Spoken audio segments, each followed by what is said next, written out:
I used to be really close with my stepmom after my mom died, but 2 years ago, I overheard her calling bitch to my mom on Mother's Day, and now she's demanding an apology because I've been cold to her ever since. What should I do? My parents got divorced when I was really little, maybe 2 or 3. I don't have a lot of memories of them together, and honestly, that part of my life feels more like someone else's story than my own. I was too young to understand what was going on, and by the time I was old enough to notice anything, the arrangement had already become the norm. My dad met my stepmom when I was about 5, and I still remember the first time I met her. I was shy, a little unsure, but she had this warm smile and kind eyes that made it easy to like her. She didn't push or act like she was trying to take over anything. She just talked to me like I was a regular person, not a little kid whose life had already seen some big changes. We got along really well, even in the beginning. I remember she used to bring over little crafts for us to do together, or she'd let me help her bake cookies, even if my version of help was more of a mess than anything useful. Over time, I grew to really think she was great. She never tried to pretend to be my mom, and I never felt like she was trying to erase my mom from my life. In fact, my mom actually liked her too. I know that might sound weird, but I remember hearing my mom say one time that she was glad my dad had found someone kind, especially because it meant I'd have another safe adult in my life when I was with him. That stuck with me. When my mom passed away suddenly when I was 7, everything shifted. I had to move in with my dad full-time, and that meant my stepmom became part of my everyday life. It was a weird time, grieving and adjusting and growing up all at once, but she never made it harder. If anything, she made it easier. She didn't try to replace my mom. She didn't start calling herself my new mother or pushing for that kind of bond. She was just there. Solid. Kind. Present. From the beginning, my dad made it clear that he would be the one to handle discipline and the big parenting decisions. He told me once, maybe when I was 9 or 10, that he didn't want me to ever resent her or feel like she was stepping into shoes that weren't hers to fill. He said that he wanted her to be someone I could lean on, not someone I pushed away. And honestly, it worked. She was always the fun person at Dad's house, but not in a fake way, just someone who made things easier. If he laid down a rule, she supported him. If I broke a rule, she didn't scold or punish me, but she never undermined him either. They were a team, but he was always the captain when it came to me. Then 2 years ago, everything changed, suddenly and permanently. Things had felt a little off with my stepmom for a while before that. It was subtle, like a shift in energy. She wasn't as warm or easygoing with me as she used to be. I chalked it up to stress or something happening between her and my dad, but now I see that there was more under the surface. Something was brewing. I just didn't know what until it boiled, over on Mother's Day. That year, we were all gathered at my dad's parents' house like we always did, me, my dad, my stepmom, my grandparents, some aunts and uncles, cousins. It was a pretty normal day for the most part. We were all sitting down for dinner, passing food around, chatting and laughing. And then, out of nowhere, my stepmom stood up and walked away from the table. No excuse, no explanation. She just left. I remember thinking it was kind of random, but I figured maybe she needed a moment. I didn't follow her. I didn't think anything of it at the time. A little while later, though, I got up to use the bathroom, and on the way back, I passed the hallway and heard her talking in one of the bedrooms to my aunt. I paused, not because I meant to eavesdrop, but because I recognized my mom's name. I heard her say, in a bitter, low voice, "That woman's been dead for years, and I've been here, raising her longer than she ever did, and I'm still just the stepmom.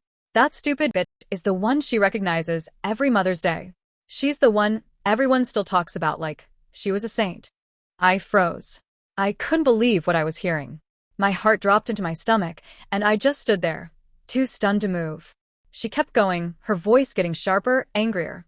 She said my mom didn't even contribute anything to my life, that she was barely even there and had such little impact.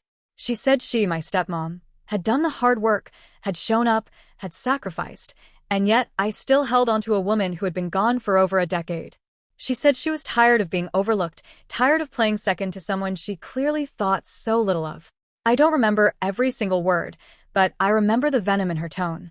I remember her calling my mom that woman like she didn't even deserve a name. I remember her saying she should be the one in my heart, the one I honored, the one I loved most. I stood there in shock. The woman I had spent most of my life loving and trusting, who had comforted me through every scraped knee, helped with school projects, sat through concerts and plays, had been holding on to this deep, ugly resentment the entire time. The worst part is that what she said wasn't just cruel, it was wrong. My mom did make an impact. Even though I was young when she passed, I remember her. I remember her voice. I remember the way she made me feel safe and loved. I remember little things, like how she sang to me when I couldn't sleep, or the smell of her lotion, or how she never got mad when I colored on the walls. And even the memories that have faded, they've never left me completely. Her absence shaped me. Her love shaped me.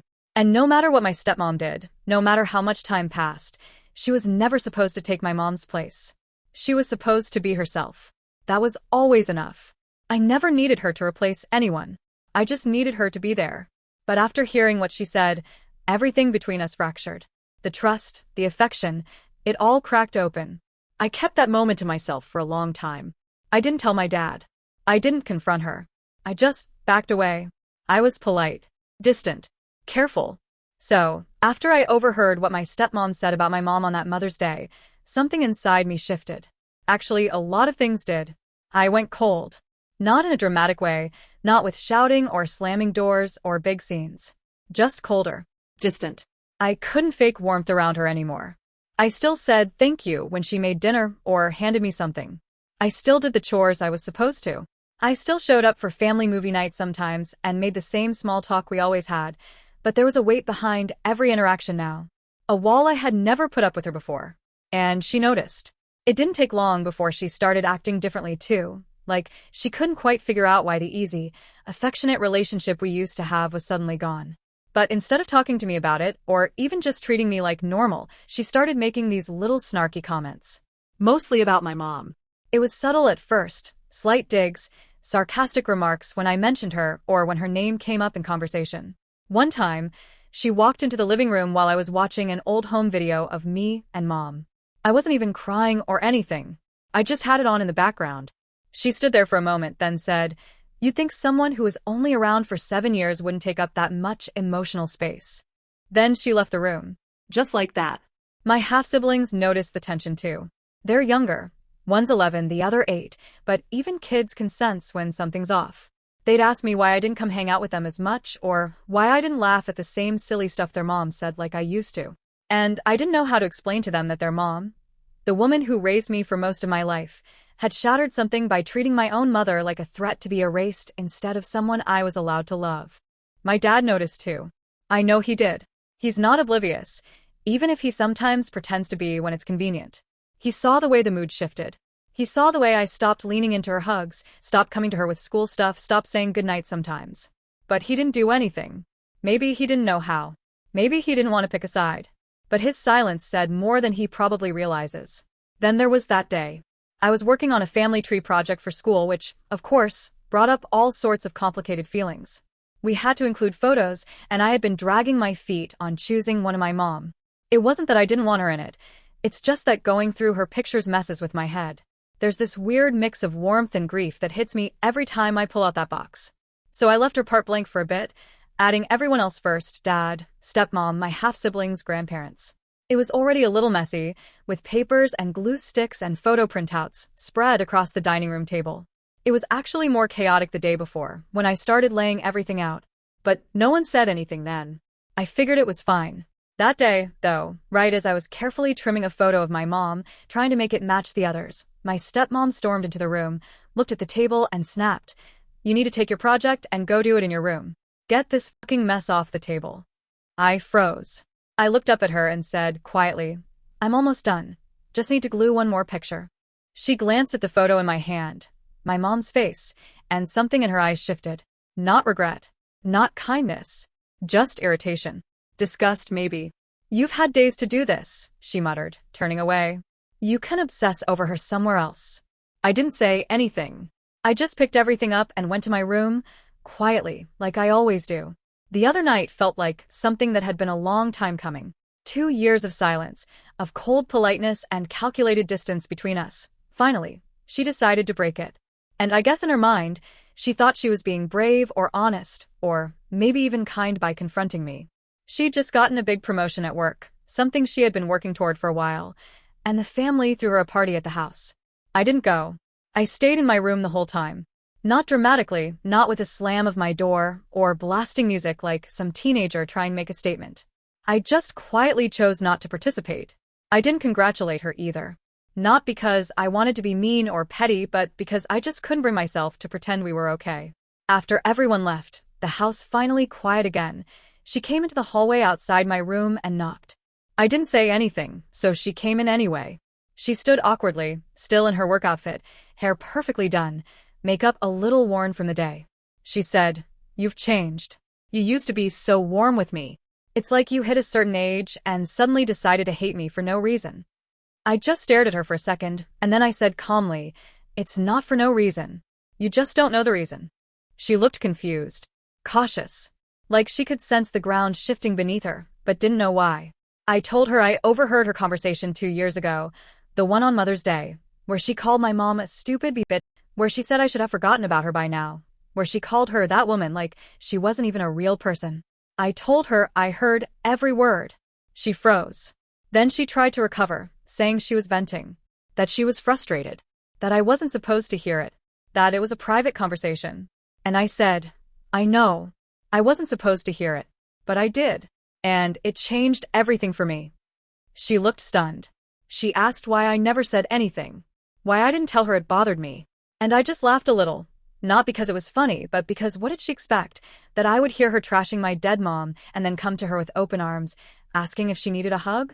She got angry after that, said I should have understood that it wasn't about me, that she was hurt too, that she'd done so much for me and I'd thrown her away like garbage because of one emotional moment. She said I owed her grace, that I should have reassured her, comforted her, even. And I lost it. I told her no, I don't owe her comfort. I don't owe her forgiveness for something she never apologized for. I told her that what she said wasn't just a slip-up. It was cruel. It was ugly. It was resentment that had been boiling under the surface for years. And I told her that the person she insulted, the stupid bitch, was my mother. The woman who gave birth to me, who died when I was 7. And the fact that she could talk about her like that, knowing how much I still loved and missed her, meant something was seriously broken in the way she saw me. Because if she loved me the way she always said she did, how could she talk about the person who made me like that? She got quiet, tight-lipped. Then she said, "Well, your attitude needs a lot of work. You're so full of hate. I've tried with you." And then she went to my dad, told him I was being disrespectful, that I ruined her night, that I brought up ancient history just to hurt her. She told him I owed her an apology for eavesdropping, for holding a grudge, for telling her, finally, that I didn't like her anymore. But here's the thing, I didn't ask for this to happen. I didn't want it to. I loved her. I really did. I had no idea how much until I realized that love was gone. Until I realized it had been slowly replaced by disappointment, then grief, and then distance. I didn't want a war. I wanted peace. I wanted my family. But the moment she chose her resentment over compassion, her insecurity over love, that's when things really changed. And the truth is, I don't think she wants my forgiveness. I think she just wants the old version of me back. The one who smiled and said thank you and didn't question anything. The one who didn't know. Well, I know now. And no, I don't owe her an apology for that. So if anyone listening this has any kind of advice for me, please drop in comment box. I'll be grateful.